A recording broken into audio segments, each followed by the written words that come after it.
And those of us who are learning, I feel that you may open our minds so that you may be able to pick as much as possible. Be with us, God, guide us, and bless this day. As in Jesus' name I pray. Who doesn't have a notebook?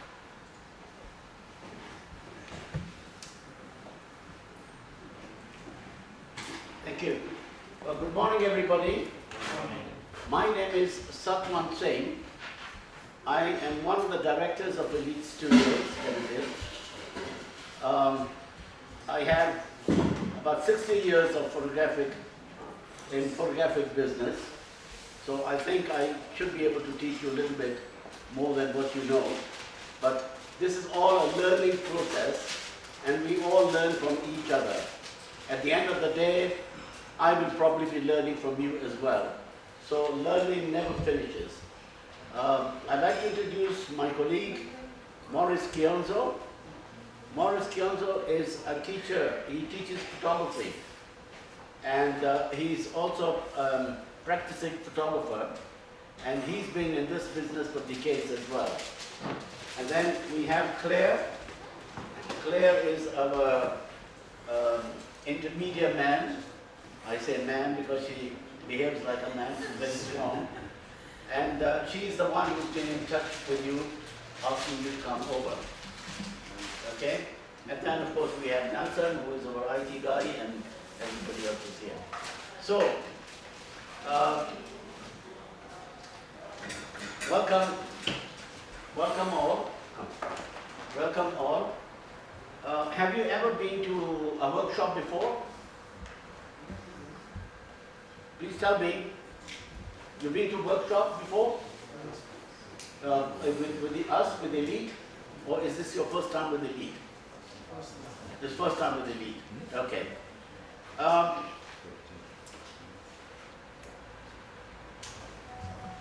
like to know, it's a very cold Saturday morning.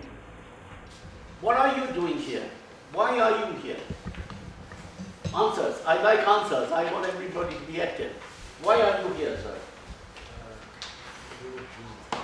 Sorry? To be able to use your camera. Why are you here, madam? I want to know more about the camera. More about the camera. Anybody? Anybody more? Yeah? Okay. That means you guys are all committed. Right? So you want to learn. And you have passion for photography. Right? Otherwise you would have thought that being a Saturday morning, cold morning, you'll probably be enjoying your cup of coffee in bed. But the fact that you are here means that you're committed and you have passion and you want to learn photography. And these are the three ingredients which are essential to become a creative photographer. Now, at the point of sale, they taught you how to use the camera. That was, you were snapshot photographers then, because since then, you've been using the camera. But today, before you leave that door, you will become creative photographers. And this creativity is what you're going to hear a lot. Everybody can point a camera and take a picture. But to be creative, because this is the age where you've got to be creative. And this is the whole purpose of this workshop. Photography is nothing but an art. With knowledge, with right equipment, and the flair of photography, and to capture the images as they unfold in front of you, you will become a creative photographer. Now, I'll tell you a little story about myself and how I came into business. I'll take you back about in the 60s when I was in Form 1. I had an art teacher. For him, it was painting. His whole life was paintbrush and colors, different paint colors. And he said the only way you can express your emotions and your feelings is through paintbrush and paint. And then slowly he said, yes, but there's one difference. A person with a good camera and a knowledge can also express the emotions and the feelings. And that is what we want to show you, how you can do it. That's why today you are going to become creative photographers. Okay? Now, I asked you this question before, that, are we ready? Yeah. I asked you this question before, that you've had this camera for some time and you know the various controls. So, is there anybody who is not familiar with any particular control on the camera? For instance, you all know the shutter release, right? You all know the shutter release. What does the shutter release do? What does the shutter release do? Tell me. What function is the shutter release? Yeah, come on. Anybody else? What is the function of a shutter release button? Yeah? It enables to take a picture.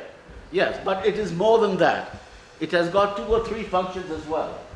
When you are pressing the shutter halfway, it focuses and it locks onto the exposure. And then you press it all the way and it takes a picture. So it's more than just a shutter release. It does more than that. Okay? Have you got the image of the almost okay. Now, any other button that are you familiar with? You all have D5300s? Yeah? Do you have all, is it D5300s you have? What is the model of your camera? 33, 32, 53? So these are all DSLR cameras. Now, it's good to have a camera, but to know what it is. I'd like to know a question. What does DSLR, this is basic things that you should know. What does DSLR stand for? Let's be active. Let's be active. Anybody? I'm not asking anybody particular, right? What does DSLR stand for? You all have DSLR cameras, but you should know what DSLR is. If you have a car, you know what make of car it is, right? So tell me, what does DSLR stand for? I give 2 minutes. Think about it. Anybody with an answer? Anybody with an answer?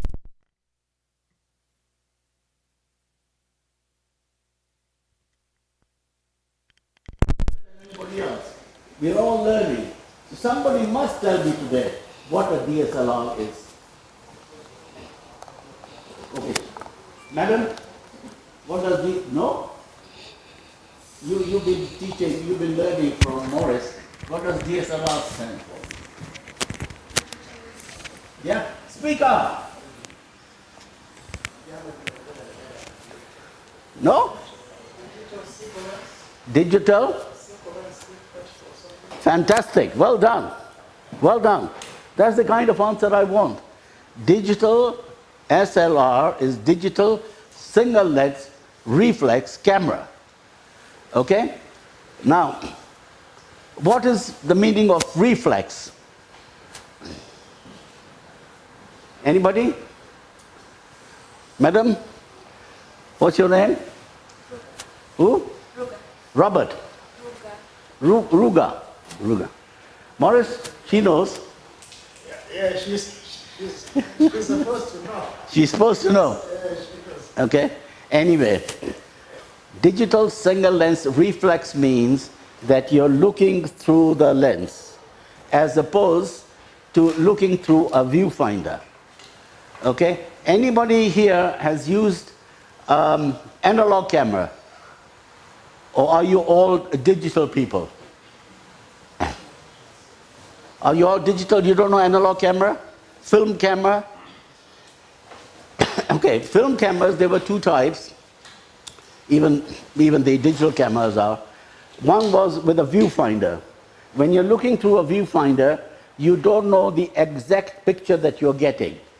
But with the reflex camera lens, because you're looking through the lens, you know exactly what is the image that you're getting.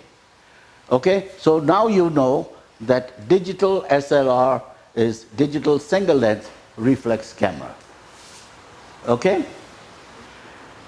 you are all very lucky because you are in digital world where you have the internet, you have workshops like this, and you have YouTube, so you can learn quite a lot.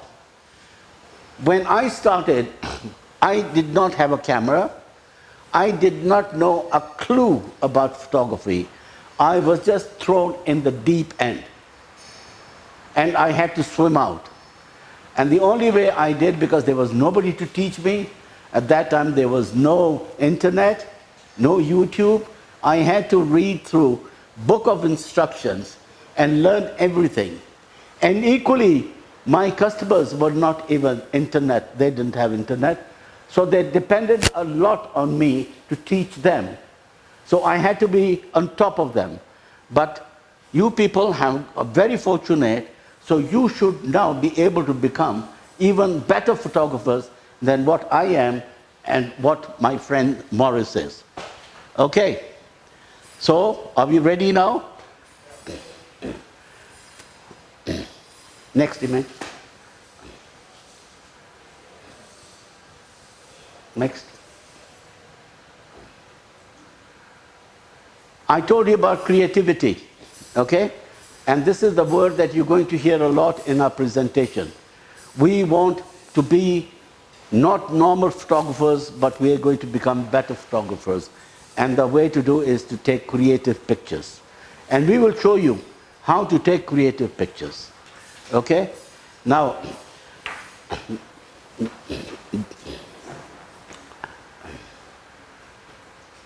okay, these are your different controls of the cameras.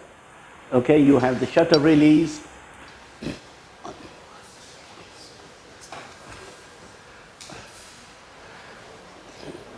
Well, these are different controls. You have the shutter release, you have the dial, you have the back button focusing. So I take it that you're all familiar with it. Okay? Focusing, there are two types. There's front focusing, which you use on your camera here on top, which is this one here, right? And I think you're all familiar with that. But another one is your back button focusing. We'll talk a little bit about back button focusing, but we will teach you that in our practical class. And this is your, at the back here, is your back button focusing. I use the back button focusing quite a bit, and it makes life so much easier, particularly when you're taking pictures of actions, like soccer matches or game. So you can press that, once you've set on your menu everything, you just press that, and then this will automatically focus, and then you just take the picture. Okay? So this is something that we will practice during our practical class. Now, on the dial here, you have A, then you have automatic, you have A, you have S, and you have M. Now, very simple, what does A stand for? Yeah? Very good. Okay, what does S stand for? What does S stand for? Shutter, right? And M stands for manual. So, with these cameras, you can take your pictures on aperture priority, on shutter priority, or you can take it completely on manual.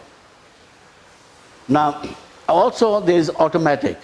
Now, you have used this camera for 1 year, you said, my friend? 1 year? Tell me, what settings have you been using?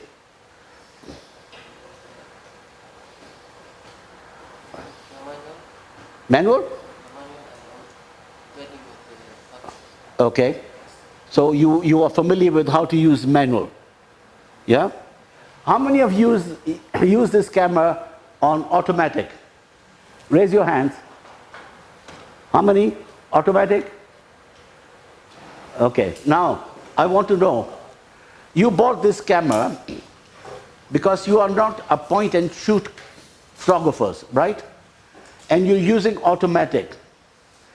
With automatic, you are a slave to your camera because the camera does everything for you, right? But you don't want to be a slave of your camera. You want to be able to control yourself. So once you go out of this room, you will stop using it on automatic because I don't want you to become slave of your camera. I want you to have a full control of your camera. And that you can do so by using aperture priority, shutter priority, or manual priority. And I'll show you how to use those. Okay? Automatic is good when you want to loan a camera to somebody who does not know photography. He can just set it in auto and he can click a picture. But he will never become a creative photographer. Creative photography you can only become once you start using these various controls. So I want to go to aperture priority. You're familiar with all those?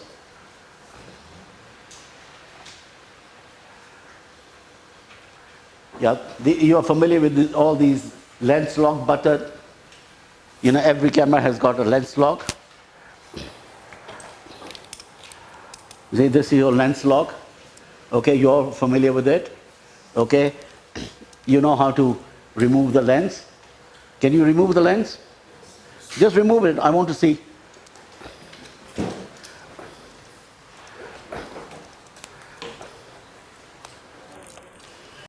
And also never place the lens open in the open sun. Okay? Now, put the camera back, put the lens back.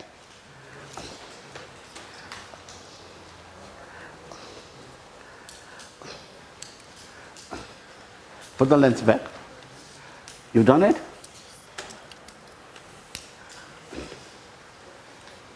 Done it? Okay, some of you I noticed were just fiddling with it.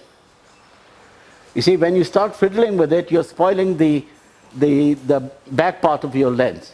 Always make sure that your white dot matches with the white dot and then you click it into position. Okay?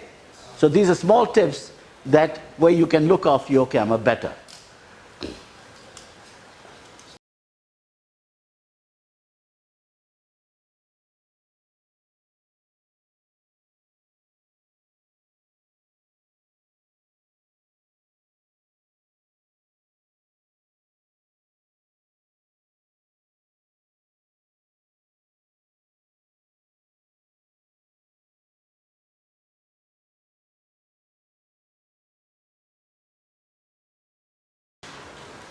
Okay, these are all controls that you're familiar with. The focusing, the diopter control for your focusing of your eye. I think you're all familiar with it. Next. Yeah, now, this is the backbone of creative photography. This is what I call the 3 pillars of success. There's aperture, there's shutter, and ISO. And these are all interrelated to each other. Now, once you master this, then you are almost halfway through becoming creative photographers. Now, how many of you have used a manual car where you shift your gears yourself? You? Do you ever think, oh, now I'm going to put first gear. Now I'm going to put second gear. Now I'm going to put third gear. It automatically comes to you. Isn't it? It automatically comes to you. Okay. The same thing will happen here. Once you have mastered the 3 pillars, the aperture, the shutter, and ISO, you don't have to think about it anymore. because it's all registered at the back of your mind, we have more important things to think about. We have to think about image. We have to think about composition. This will automatically be there. You'll know, right, I want a large depth of field. I know what aperture to use. It'll automatically be there. But you've got to master it. And the only way you can master this is by practice. I can be standing here, my friend can be standing here talking a lot about it, but till you go back and put it into practice, you will not learn. Okay? So, aperture priority, we'll talk about first. What is aperture? What is aperture? Somebody is quiet here. This corner is quiet. What is aperture? My friend, tell me. Speed. Is it? Light speed. Light speed. Okay, part of it, the answer is correct. What is aperture? Is the speed to which the light is Enters. So aperture, you're right. Aperture is the opening of the lens. Okay? Now, your camera has got, tell me what aperture is your camera? The smallest aperture you have. Which one? 1.8. Oh, you've got a prime lens. Fantastic. So 1.8 is the smallest aperture or the widest aperture that he has. Your lens, my friend, what aperture is it? It's written over here.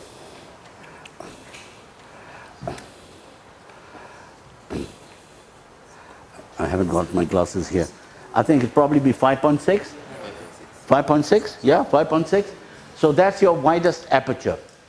Now, at the widest aperture, the hole is much bigger, so more light will enter through the lens. Now, when do you want more light to enter through the lens? Anybody? When it is dull day or dark, right? So this is the basic thing, but there's more to it, which I'll come at a later date. Okay, and then you have from 1.8 or 5.6, you have the smallest aperture is what, 16? 22? Tell me, anybody? Ma'am, tell me. 16 or 22 or what? 18? Okay. Yeah? Yours, it'll probably be 22? 25. So when do you come to a small aperture like f16? When you want to do what? Little light to enter through the lens. Okay? That's when? Very bright day. During our days and Morris's time, we had to take so many films with different speeds. 100 ASA, 400 ASA, 800 ASA, depending on what type of job we want to do. If we're going to take photographs indoors, poor light, we had to take a faster film. When we were at the coast, we had to take like 100 ASA, or even sometimes 64, 25 ASA. But you are lucky because you can change your ISO. Okay? So you can change your ISO, you don't have to buy films, everything is done for you. Okay. So now you know when to use aperture. Okay? And next picture can we get? Sorry, I'll come to shutter. Okay. We'll talk about, so we finished with the aperture, but we'll come back to aperture.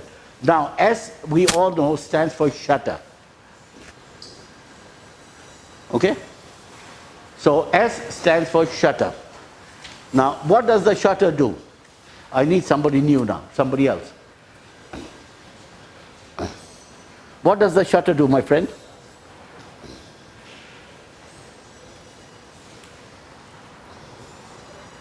Shutter? What does the shutter do? Shutter is the speed, isn't it? So the faster the shutter, you can use fast shutter, you can use slow shutter. Fast shutter would be like what? Fast shutter would be like what? Like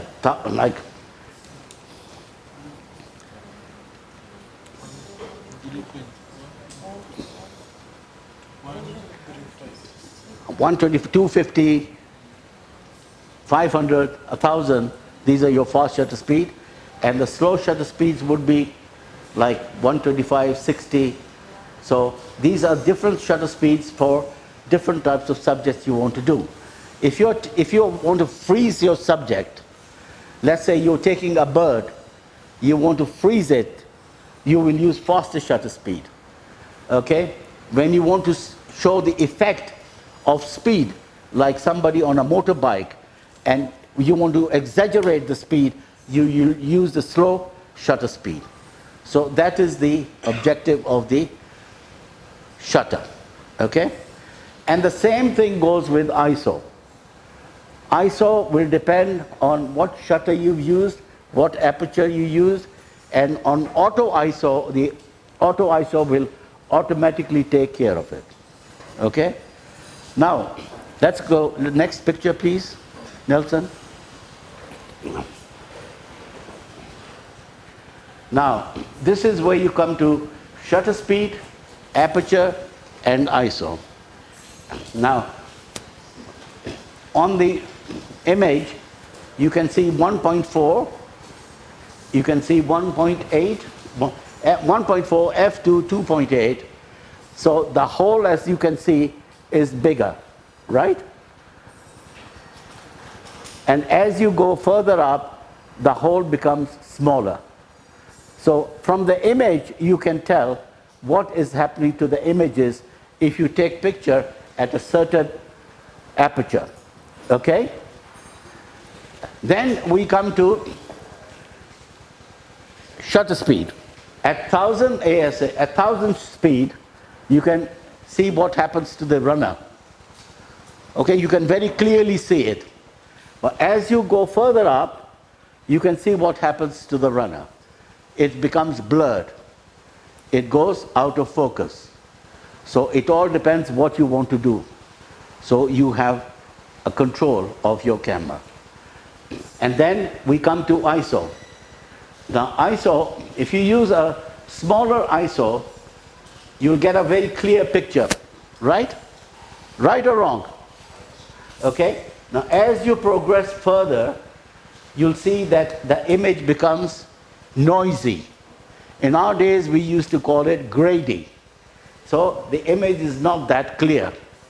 So you want to, depending on what you're taking, you want to arrive at a happy media. Okay? So the aperture, the shutter speed, and the ISO have got to be at a certain level to capture that right exposure. All right. Okay.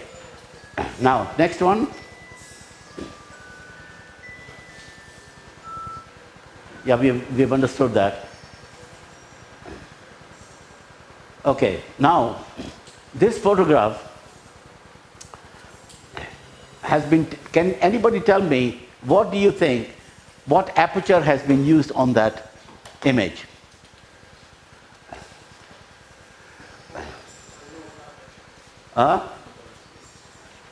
Yeah? Yeah, you're right. Which one? A large aperture, right? Wide aperture, right? Like 5.6, 2.8, 3.5, 1.8. What was the photographer trying to show here? What was that? You see, this is where the feeling comes in.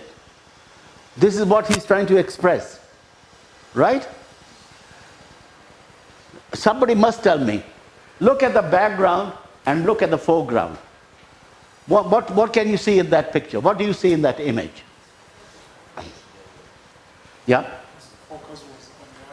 The focus was on the animal. And what happened to the background?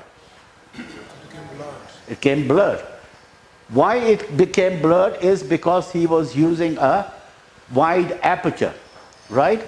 And the intention was so that the subject is very clear and sharp, and he did not want to have a distraction, so the background was completely blurred, right? Now that sort of thing, can you do it if you have your camera on automatic? My friends, you've been using automatic, can you do that sort of thing? No. You can only use it when you come to your aperture, right? This is why you'll see that lots of photographers, they use the aperture setting, A setting, a lot. Morris can be different, I can be different, I go on manual. I think Morris also goes on manual because we are from old school. But this is where we call it shallow depth of field, right?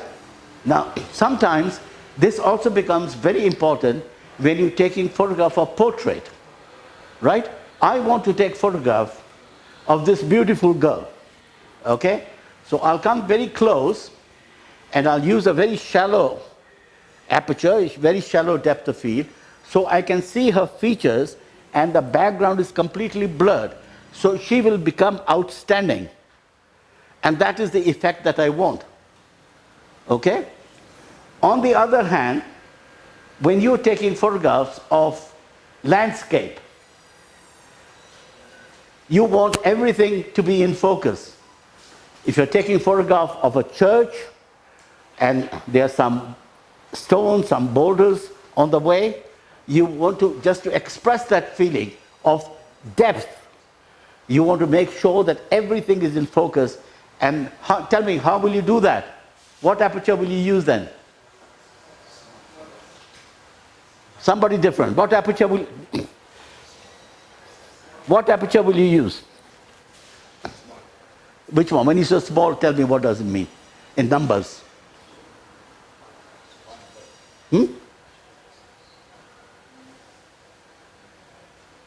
Say so, don't worry, you're either right or you're wrong. Don't worry, just say so. No. You use 16, 8, 11, 16, 22. Right? That is the time when you'll get the maximum depth of field. Okay? Now we will show you some images. Here you have image of large depth of field. Okay? That's a very pleasing picture because everything is in focus. And this is what the photographer wanted to say, that the mountains are focused, trees are focused, the stones are in focus. So there, again I'm asking you, what aperture do you think the photographer used there?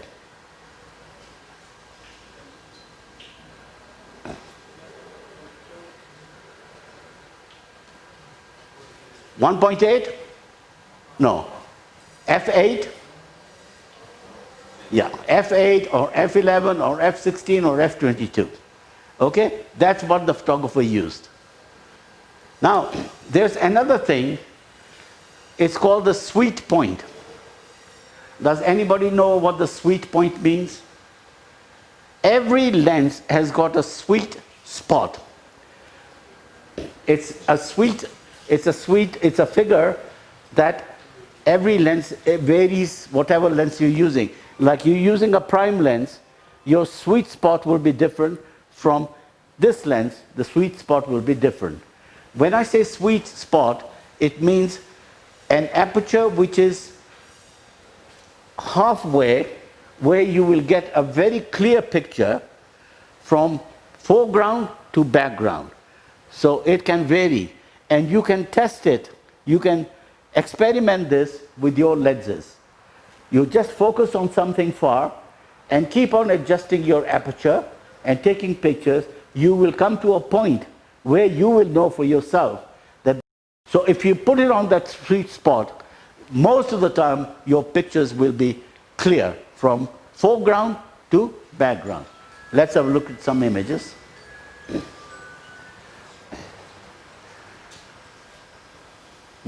Next. Okay, now, we didn't get the aperture. Have we got the aperture? Oh yeah, we have. Okay. Now, the shutter speed.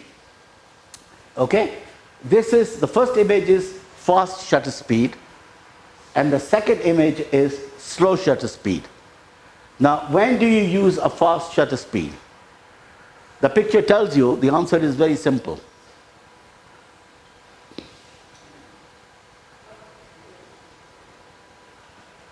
This is realistic. right? This is the way the waterfall falls.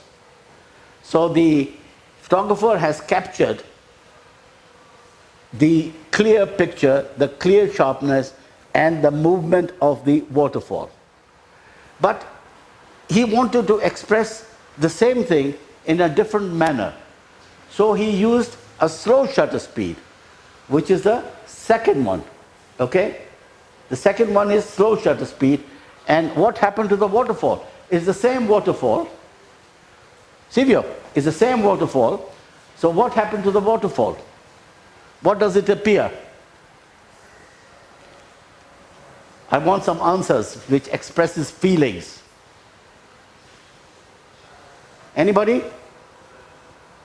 Somebody must tell me. Teacher, student. Speak up. The one using a slow shutter speed is sharper. The image is sharp than the first one. Okay, the second is slow shutter speed, which is showing that waterfall is it's moving, right, at a very slow pace, and it's, to me, it's giving me the feeling of calmness. It suits my feelings. So that's the feeling I get. So that is what sometimes you want to express in your images, right? So this is where we said that you've got the right camera, you have the knowledge, use it to capture images like that. Okay, next.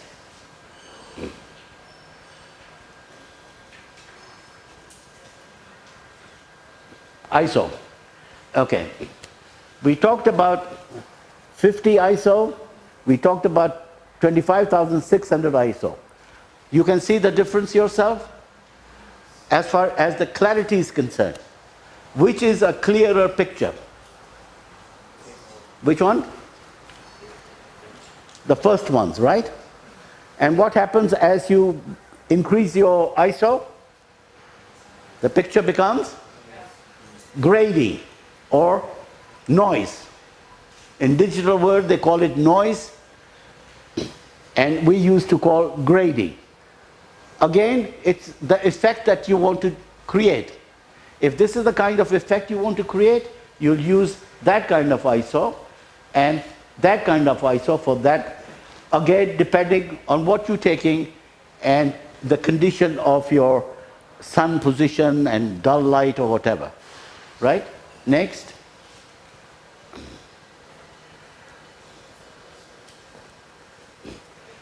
Next. Now, what happened to that picture?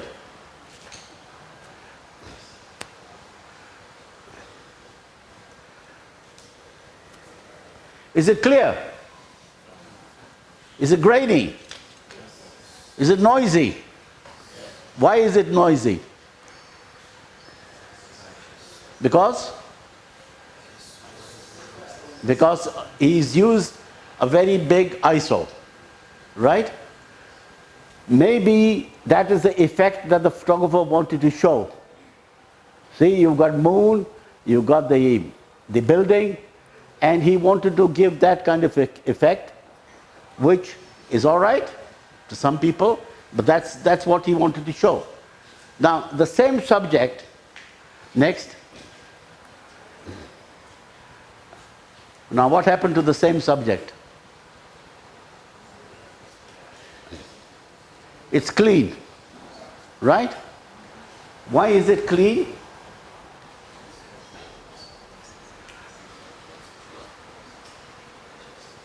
Because he has used what? Right. Because he has used a smaller ISO, 125. This is where I was telling you that during analog times, we had to take different films of different speeds. So we knew we had to change. Obviously, we could not change in between, but we knew what subject we want to take, what we want to take. So that's why we had to carry up a bag full of different speed films. But now you don't need to do that because you can adjust your your apertures and shutter speeds and your ISO. Okay, are you clear on that? Is everybody understanding what I'm trying to say? Yeah? Okay. Now, next picture. Now this is the relationship between the three elements. Your ISO, your aperture, and your shutter speed. Like I told you earlier on, that these three things are interconnected. These three things are interconnected. If you select a certain aperture, it will have an effect on the shutter and it will have an effect on the ISO. At the end of the day, what do we need? We want a perfect exposure, right? So you will, if you're doing it manually, if you're doing aperture and shutter yourselves, then you will have to play around with it till you get a clear, perfect exposure. Now, what is perfect exposure? What is perfect exposure? 1 year, you've used a camera. What is perfect exposure?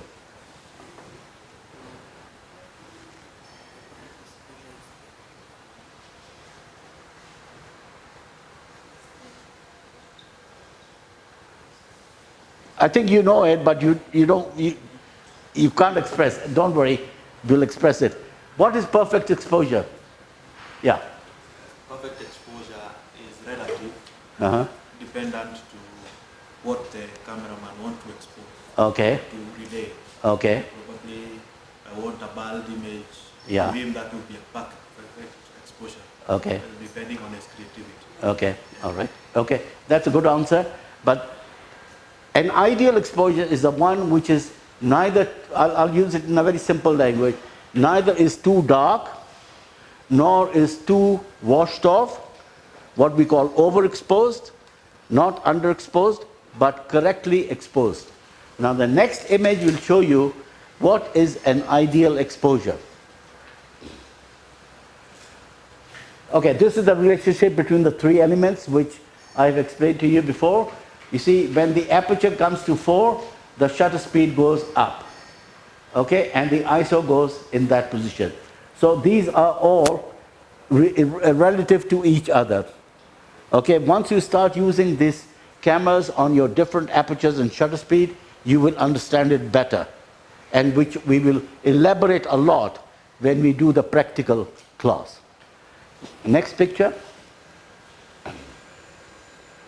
Now this is what we had said earlier on. Isn't this what you were trying to express over there? Isn't that what you were trying to say? Yes. Right? So the one on the left is what? Is dark. We call it underexposed. Okay? The one on the extreme right is very light.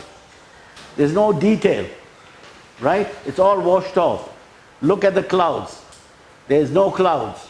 Look at the underexposed. There's no clouds. There's no detail. Over there is completely washed out. It's all white. So what we need is ideal exposure. And which is the ideal exposure? The one in the middle. Okay? So you know how to use that? You'll be able to do ideal exposure every time you go out there.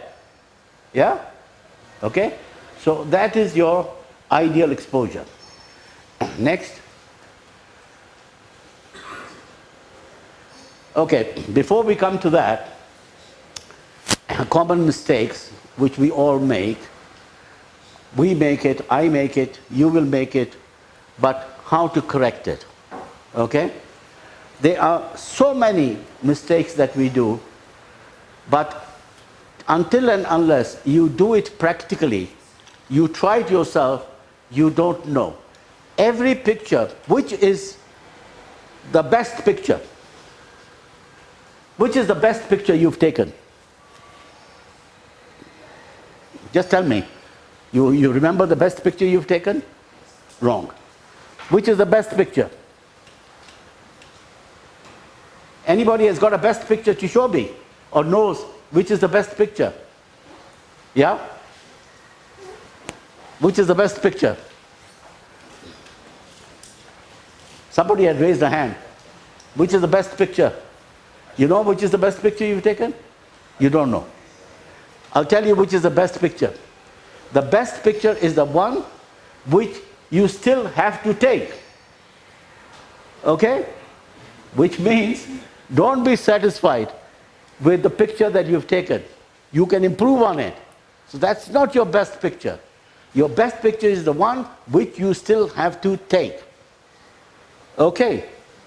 Now, common mistakes. Let's go back to the other slide. I'm going to show you some images of some common mistakes. Don't look at the quality of the picture. These were taken within 5 minutes interval of each other. But let's have a look at the first picture. No. Okay. Now, look at the first picture. Tell me, what does the first picture tell you? Yeah, what does the first picture tell you? The background is, I mean the foreground. Yeah. Is your focus. Yeah. Is underexposed. Yeah, okay. Light. Okay. Okay, the common mistake here was when you look at that picture, where does your focus lead you to? It doesn't lead you to anywhere. My focus should have been the girl.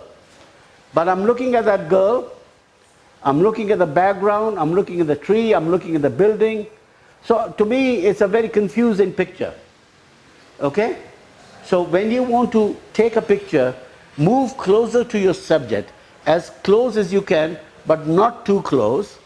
Okay? Now if you look at the second picture, the subject is clear, is telling me that I'm taking photograph of that model and the background is blurred. So my focus goes to the girl. Okay? Let's have a look at the next picture.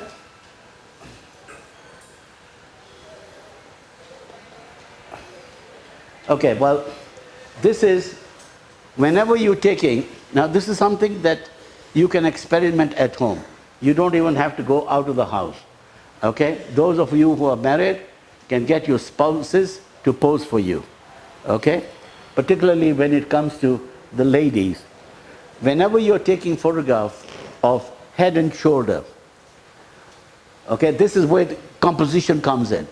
So whenever you're taking photograph of head and shoulder, depending on what you want to express, try and introduce hands. Right? See how that hand has made a difference? Just by introducing that hand there, it's a very good picture. It's talking to you. Right? So that is what you have to practice. Deliberately take one photograph of head and shoulder without hands, take another picture using hands, and see for yourself which picture is better. Okay? And you will be able to tell yourself that that picture is better. So that is where the hands come in. Next.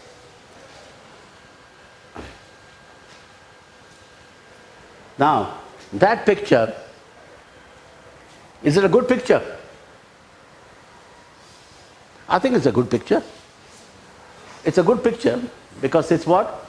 It's like a passport picture or criminal wanted, right? Because it's showing the face very clear. The subject is right in the center, right? It's okay. But to me, it's not interesting. It's not telling me anything. Now, let's have a look at the next image. That again, actually it's not the same thing, but that again is the introduction of the hands. Okay? See that hands has made all the difference? That is what we were going earlier on. But I want to compare this one with the next picture that is coming up. Again, this is the use of hands. So you can do quite a lot with your hands to improve your picture, and that is composition. Next one.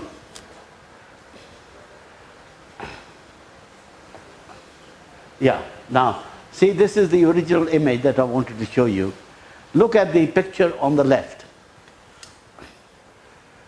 right? And look at the picture on the right.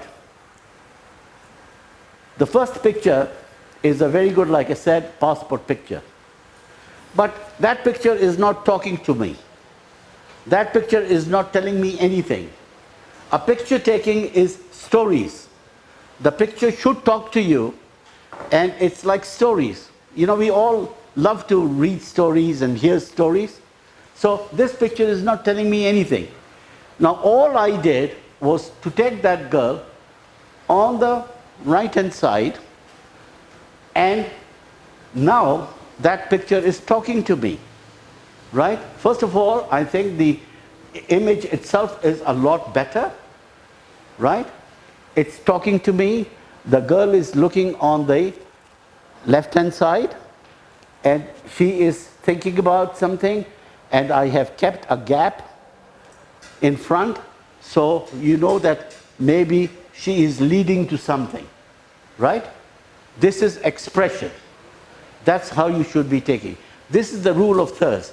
Now the rule of thirds is a topic on its own.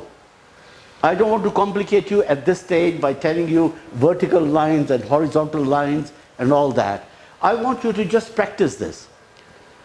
And it's very simple. You don't even have to step out of your house.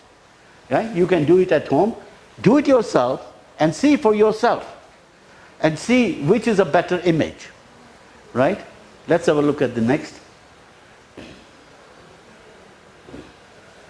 Well, this is a bad picture because the tree is growing from the head. Right? The tree is growing on the head. So whenever you're taking a picture, be very conscious about the background. You know, we are not tourists. We're not taking touristy pictures. Now, if you go to the game park, you'll find that all these tourists in Kombi, they go and see a giraffe, and they go there, click, click, click, click, click, so many pictures, move to the next one. That's not creative photography. You've got to stand at a position, you've got to study your subject, you've got to move around. See, you go to Naivasha, you stop at the viewpoint, which is a shame, where they don't allow street photography. Any other part of the world, you can do street photography. I can take the whole of you onto the street and do a practical course on picture taking on the street. Lekin Yapana, City Council will catch us. Same thing happened to me the other day. So, I mean, these are unfortunate things. But what I'm trying to say is use your composition ideas. Move around. Take your time. Next. See, now the same thing is the same girl. I move the girl on one side and there is no disturbance.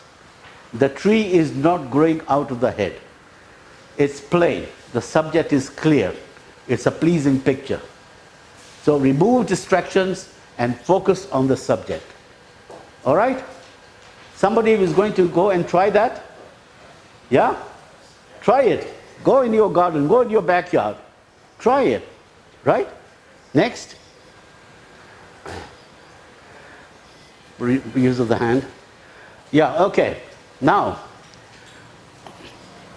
student, take a picture with your camera.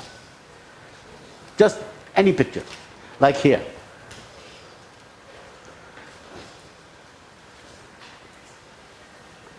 Don't worry about the controls. How will you hold your camera? Good? Tell me, you, how will you hold your camera?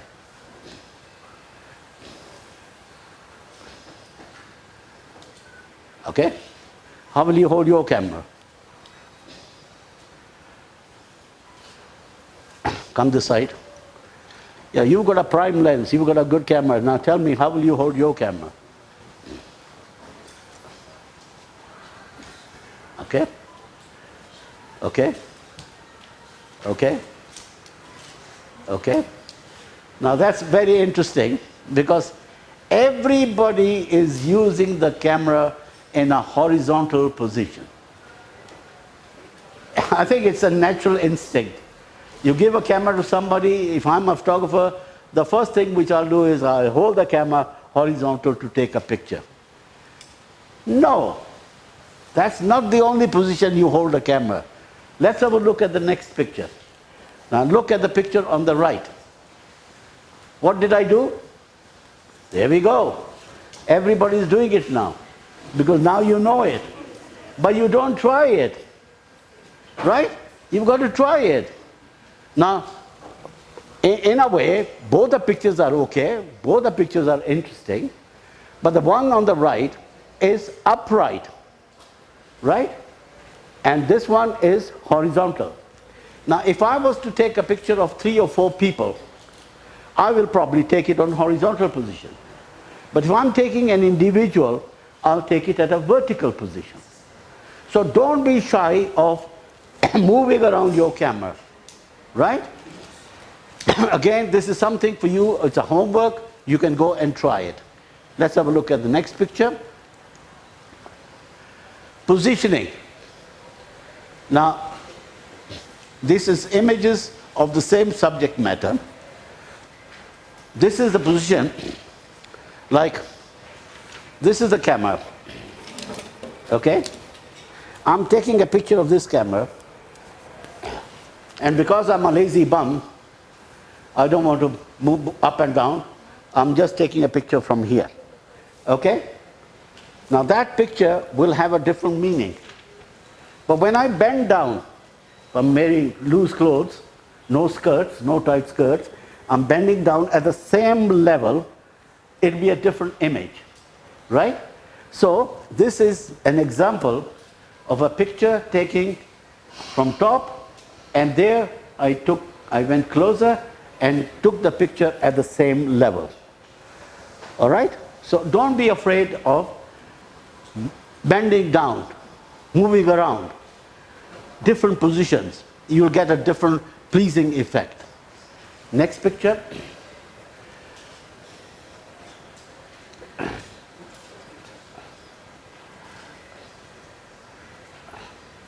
Yeah, okay, now this is another example.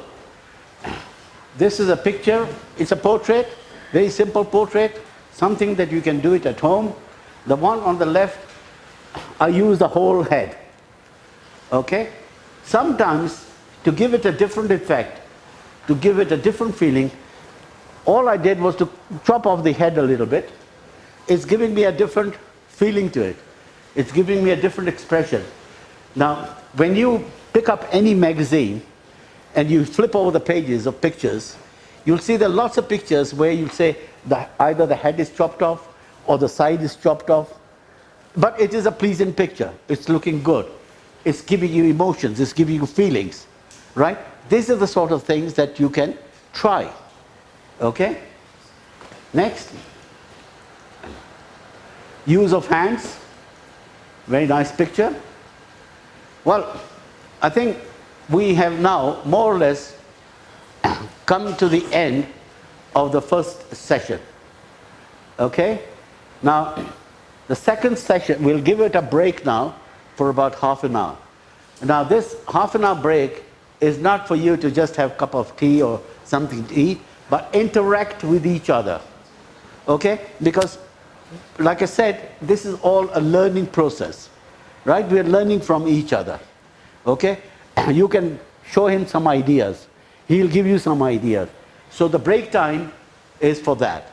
Okay? Now the second session will start after half an hour, and there my colleague Morris will take you to the second half, and he will talk about, you all have built-in flash, isn't it? Show me your built-in, show me your pop-up flash. Show me your camera. Where's your pop-up flash? You've never used a flash on your camera? Yeah, have you got a pop-up flash? What? You've not used it. Now you'll start using it. Once Morris tells you, you'll start using it, and you'll be surprised. how often you will be using it. Yeah? So Morris will take you about pop-up flash, dedicated flash, exposure control, and throughout all about flash photography, which again, we will put it into practical when we go do outside in the field. Okay? Well, this is my presentation. I hope you liked it. I hope you learned something. If you've learned something, give me hands up. You have learned? You're happy? Understood? Now promise me one thing. Make me a promise. All of you? When you go back, today, tomorrow, practice. Put everything that you've learned today into practice. Okay? And then see for yourself.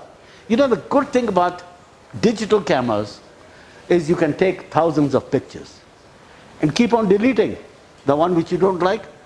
Learn something, delete. Learn something, delete. And you have not wasted any money. In our days, we had to process the whole film before we could see where we've gone wrong, where we've gone right. So you're lucky. Okay? So promise me that when you go home, you're going to put it into practice. Okay? So go out there, enjoy your cup of tea, talk, and we'll see you after half an hour.